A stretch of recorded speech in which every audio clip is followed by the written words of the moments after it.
Pulau Sebira adalah pulau paling utara di Kepulauan Seribu.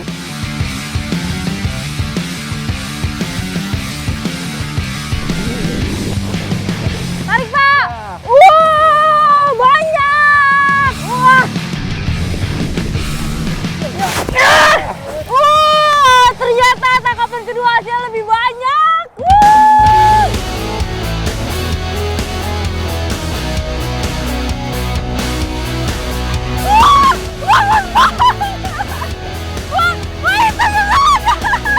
Benar-benar sedekat ini dan ini benar-benar momen yang sangat langka, sangat jarang terjadi apalagi sebanyak ini.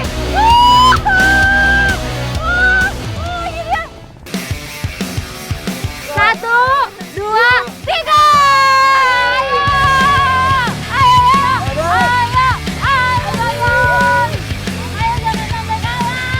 Wah, ibu-ibu di sini energik sekali. Berapa? Abunya atau sampahnya itu goyang-goyang malah makin api. Aduh.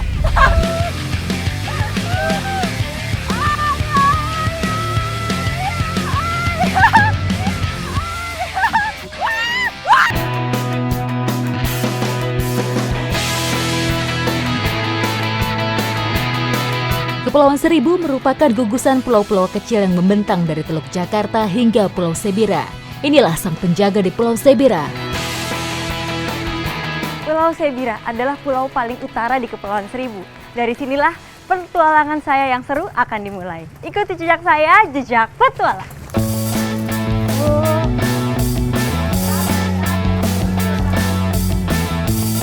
Pak, mau nyari selar ya, Pak? Wah, ini pas banget. Bapak-bapak lagi mau cari selar di mana itu adalah ikan dengan komoditi terbesar di pulau ini. Ayo Pak, saya mau ikutan ya. Ya, silakan. Ya, Pak. Hati-hati. Pulau Sebira dikenal juga dengan Sabira yang artinya sabar dan gembira. Sejak tahun 1980-an, Pulau Sabira sudah terkenal sebagai salah satu pulau yang masih sangat terjaga kekayaan hayatinya. Jadi kita untuk mendapatkan ikan selar ini harus menempuh jarak yang cukup jauh karena rumputnya berada di sekitar 2 mil dari daratan. Pencarian ikan biasanya dilakukan secara berkelompok. Selain efisiensi waktu, proses pencarian ikan di sini melalui beberapa tahap, sehingga membutuhkan orang yang lebih banyak.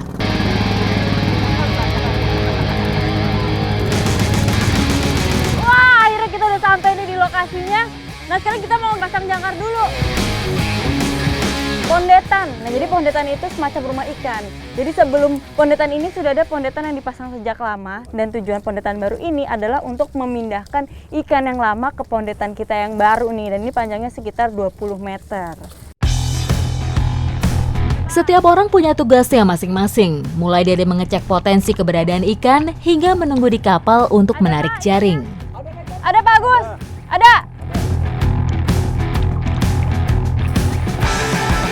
Ini nggak butuh waktu lama, begitu jaringnya ditebar langsung kita tarik lagi. Ini melingkar, jadi kalau bisa dilihat ada di bagian kanan juga bagian kiri belakang sana. Tarik Pak! Wah, banyak! Wah, ini sekali tarik bisa langsung dapat puluhan, maka mungkin ini 100 lebih kali ya Pak? Iya, lebih. Tapi ini kita bakal tarik lagi, bakal lebar lagi. Jadi nggak cuma segini, kita bakal cari lagi lebih banyak. Ikan selar merupakan jenis ikan pelagis kecil atau ikan permukaan yang hidup pada laut pada kawasan tertentu. Menjadi salah satu ikan yang banyak diminati masyarakat. Bentuk tubuhnya jorong memanjang dan pipih tegak, dan umumnya memiliki panjang sekitar 15 cm. Nah, habis ini kita bakal cari titik ikan yang lain, tapi sebelumnya kita mau kembalikan dulu nih rumah si ikan yang tadi kita angkat. Daun kelapa digunakan karena menjadi salah satu sumber makanan kesukaan ikan laut. Selain itu, tidak mudah hancur, sehingga bisa bertahan untuk waktu yang relatif lama. Suara mesin mengecil berarti tandanya kita untuk melempar jaring. Lempar, Pak! Ya, terus! Yo! Ini lempar juga, Pak.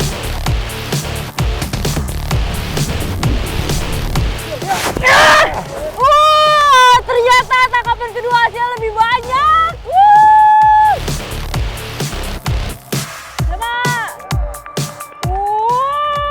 Banyaknya. Ini kita taruh tempatnya apa Pak namanya Pak? Penampungan ikan. Penampungan ikan. Banyak banget. Nah ini biasanya ikan ini langsung dijual ke pasar, tapi kali ini saya mau olah juga nih, mumpung masih segar. Ikuti jejak saya, jejak petualang.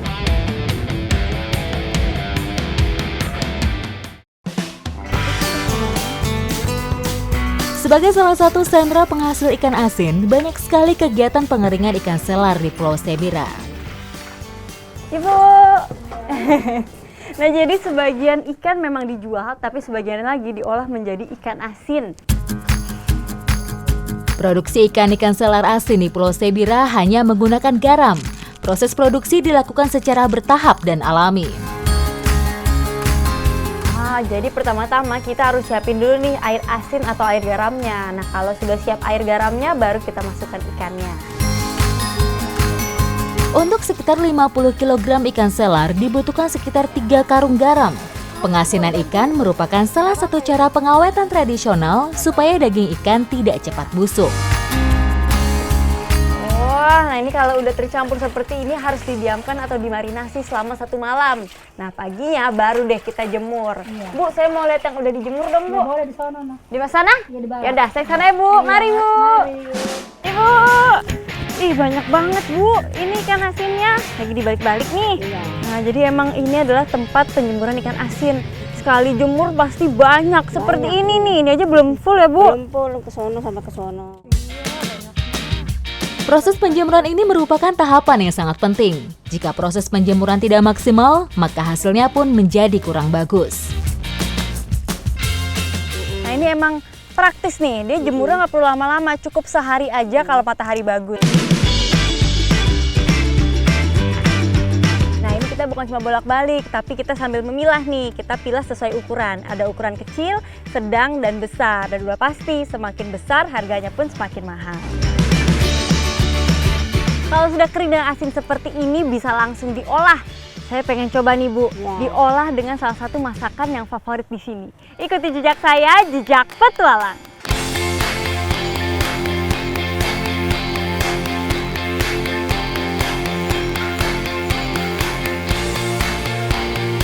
Selar-selar ini akan kita masak menjadi selar asin balado. Bumbu balado, teknis memasak dengan cara menumis cabai dengan campuran bumbu rempah lainnya. Nah, ini tinggal bumbu terakhir kita yaitu asam. Ini berhubung ikannya sudah matang, sudah harum, kita udah bisa masukkan bumbunya nih. Ini bumbunya juga sudah harum, saatnya kita masukkan ikan-ikannya. Nah, ini kita aduk-aduknya berapa lama nih, Bu? Bentar aja. Ayo, Bu, masukin ini yuk.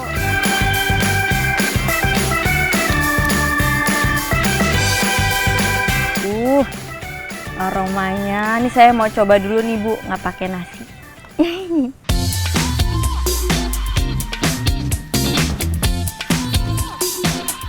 Jadi emang telur asin balado ini cocoknya dimakan menggunakan nasi. Jadi asinnya nggak terlalu terasa gitu. Tapi ini enak. Pedasnya juga terasa, asamnya juga terasa. Kandungan gizi, terutama kalium dan vitamin A pada ikan selar membuatnya menjadi salah satu ikan yang bermanfaat bagi kesehatan, seperti menjaga kesehatan mata. Asam lemak omega 3-nya yang tinggi dapat meningkatkan fungsi otak. Saya senang sekali nih bisa mengikuti keseruan-keseruan dari Pulau Sebira. Cari ikannya, masaknya, tapi nggak sampai sini. Perjalanan saya masih panjang dan pastinya seru-seru di Kepulauan Seribu. Ikuti jejak saya, jejak petualang.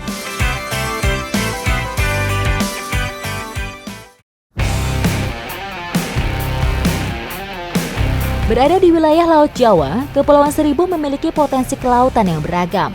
Ekosistemnya menjadi habitat bagi ikan-ikan dan biota laut bernilai tinggi. Saya masih di Kepulauan Seribu dan lagi-lagi saya mau mencari ikan. Tapi bukan hanya mencari ikan, saya juga mau melakukan hal yang bisa membantu kelestarian ikan. Ikuti jejak saya, jejak petualang. Tingginya aktivitas pencarian ikan membuat terciptanya ragam cara dan teknik yang ekonomis dan ramah lingkungan. Salah satunya rumpon. Kali ini saya harus mencari lokasi yang tepat untuk menaruh rumpon. Jadi nggak bisa taruh sembarangan, tapi ada titik koordinat tertentu. Di sebelah mana, Mas? Sana.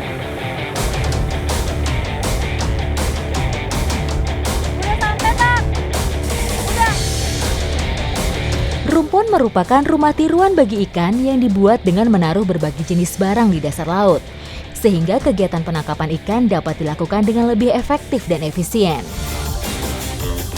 Nah, jadi di bawah ini udah ada rumpon. Jadi kita itu sistemnya adalah rumpon lama, kita tambah rumpon baru setiap waktu yang berkala. Jadi makin lama makin banyak. Nah, ini kedalamannya bisa mencapai 50 meter.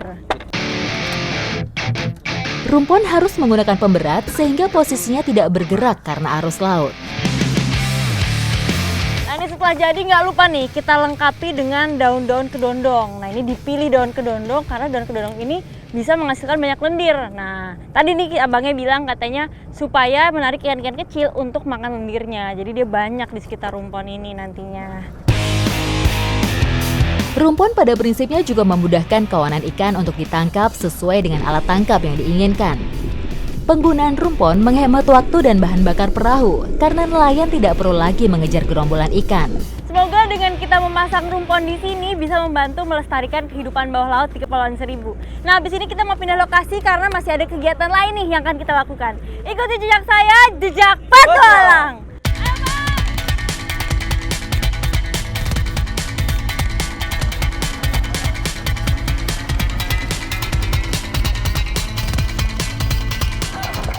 Udah nih.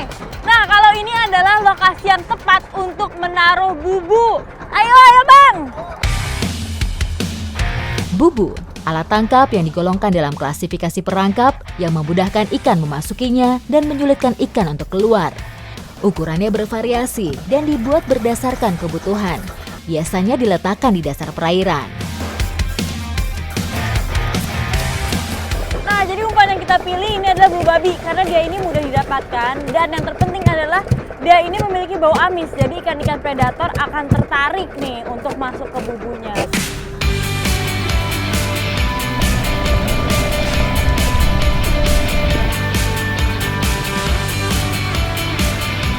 Nah, ini setelah dimasukkan ke air, biasanya kita butuh waktu antara 3 sampai 4 malam baru bisa diambil hasilnya. Ya. Tapi saya udah gak sabar banget nih Bang. Saya juga sudah naruh bubu, ada 2 di situ titiknya. Oh, ada nih. Ya, kebetulan kita mau ngangkat. Wah, ini pas banget nih. Habis naruh bubu, saya bisa langsung ambil bubu yang lain. Betul. Ayo, saudara Bang. Oh, iya, siap. Yuk, ikuti jejak saya, jejak petualang.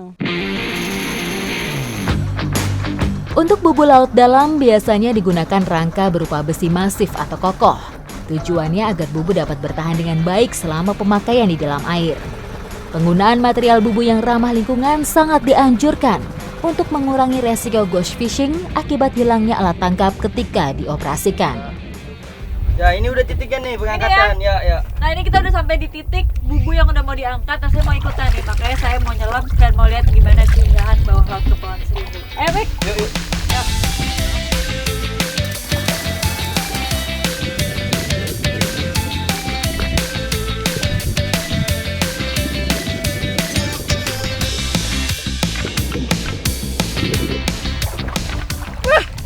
Udah Kak, ikannya udah banyak banget dan macamnya juga banyak ya Bang? Iya, banyak ini sudah. Saya mau lihat lagi deh.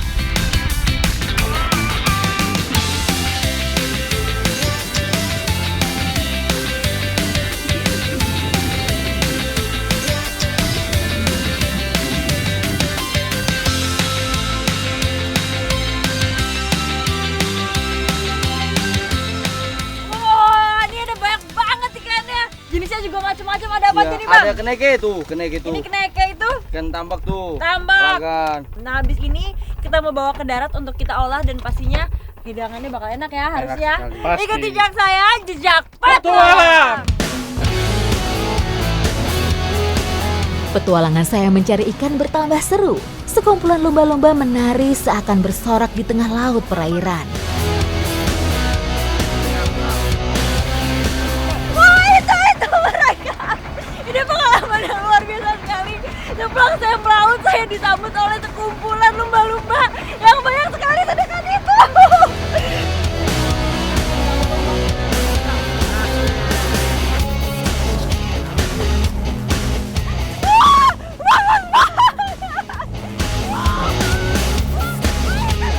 Mamalia laut yang senang hidup berkelompok ini seakan memberikan isyarat, mengerti, dan mengingatkan kepada manusia akan pentingnya lautan bagi kehidupan.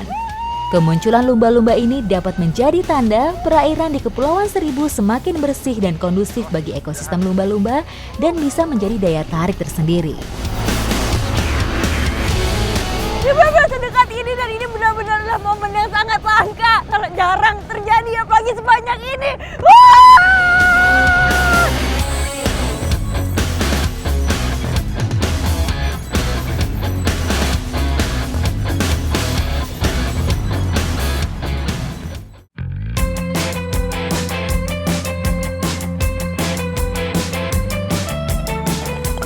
Ikan-ikan hasil tangkapan Bubu ini akan kita masak dengan bumbu favorit Kepulauan Seribu nih, namanya masak asem.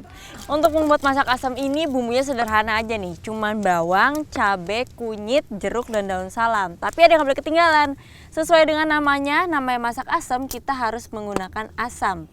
Yang kita gunakan ini adalah asam hitam. Bagi masyarakat Kepulauan Seribu, ikan bumbu asam merupakan makanan yang sudah ada sejak dahulu kala. Rasanya khas, membuat yang mencobanya akan merasa ketagihan dan membuat nafsu makan terus bertambah. Nah ini kalau bumbunya sudah jadi, yang pertama kita masukkan itu ikannya dulu.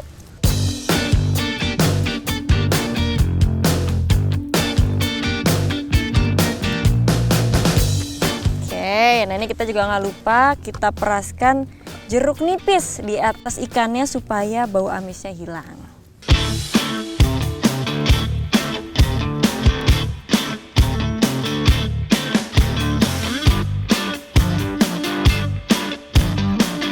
Proses memasak ikan bumbu asam ini hanya dengan merebus ikan dengan bumbu yang sudah dibuat.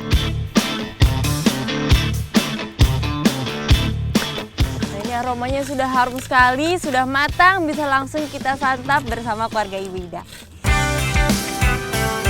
Tak hanya potensi alamnya yang saya nikmati di Kepulauan Seribu, melainkan keramahan masyarakat dalam segala situasi termasuk saat makan bersama. Ini saya dulu. Ya udah, nggak boleh dua. Nah ini nih serunya makan bersama keluarga Ibu Ida. Pada rame kalau udah urusan makan nih.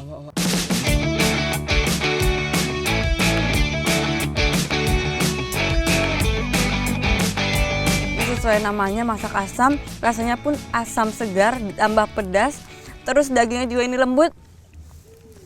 Mantap surantap. Di Kepulauan Seribu ini emang banyak sekali masakan khas, dan dari semua yang saya coba rasanya juara-juara banget, Bu. Ikuti jejak saya, jejak petualang.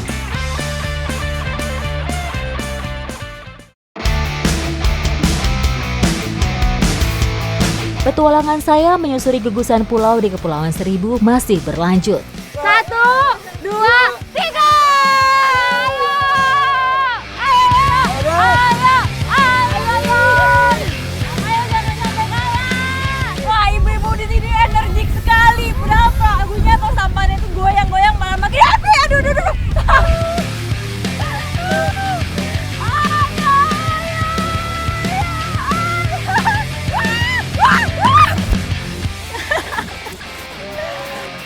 Saking semangatnya saya sampai jatuh.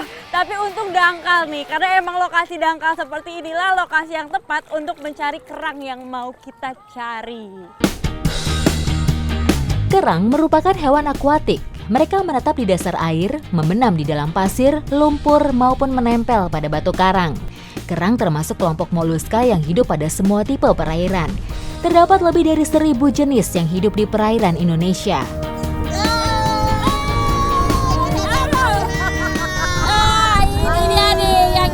Cari namanya kerang kampak, dan ini emang pantas aja namanya kampak ya Bu. Iya. Bentuknya ini mirip sekali dengan mata kampak.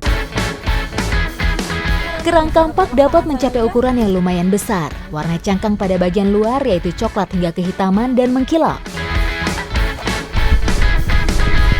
Dapat juga. Ini emang kelihatannya mudah, terlihat jelas, tapi pas nariknya itu butuh tenaga ekstra ya Bu.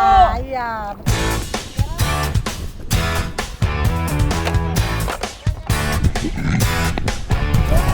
Nah ini emang waktu yang paling tepat untuk mencari kerang kampak, yaitu di saat air surut seperti ini. Jadi kita mudah mudah nih untuk ngambilnya karena kita harus mencongkel-congkel di pasir. Kalau airnya tinggi, kita bakal susah banget nih untuk ngambil si kerang kampak.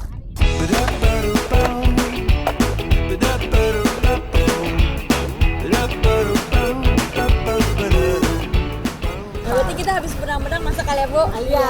Apa nih, Bu, yang dimasak, Bu? Itu apa? Kampak-kampak. Kampaknya kita masak? Iya. Nah, bisa.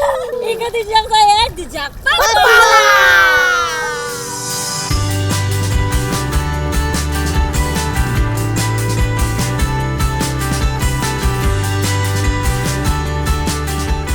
Yang namanya seafood pasti nggak akan salah nih kalau dimasak saus tiram. Seperti kerang-kerang kampak ini akan kita masak menjadi kerang kampak saus tiram dan bumbunya yang pastinya sederhana. Ini adalah bumbu ala pesisir. Ikuti jejak saya, jejak petualang. Kerang kampak merupakan jenis kerang yang memiliki daging cukup tebal. Kerang ini juga memiliki kandungan vitamin yang berguna bagi tubuh manusia. Umumnya, masyarakat sini mengolah kerang menjadi menu tradisional. Salah satunya tentu saja dengan dioseng. Sebelum ditumis, kerang-kerang ini harus direbus dulu nih, supaya jadi empuk, cita rasanya keluar, dan juga hilang bau amisnya. Setelah matang seperti ini, langsung kita tiriskan, dan habis ini langsung aja kita tumis. Gak lupa kita tambahkan serai supaya bau amisnya hilang dan makanan menjadi lebih harum. Nah, begitu bumbunya harum, sudah matang seperti ini, langsung aja kita masukkan kerang-kerangnya. Tidak perlu waktu lama hingga kerang matang dengan sempurna.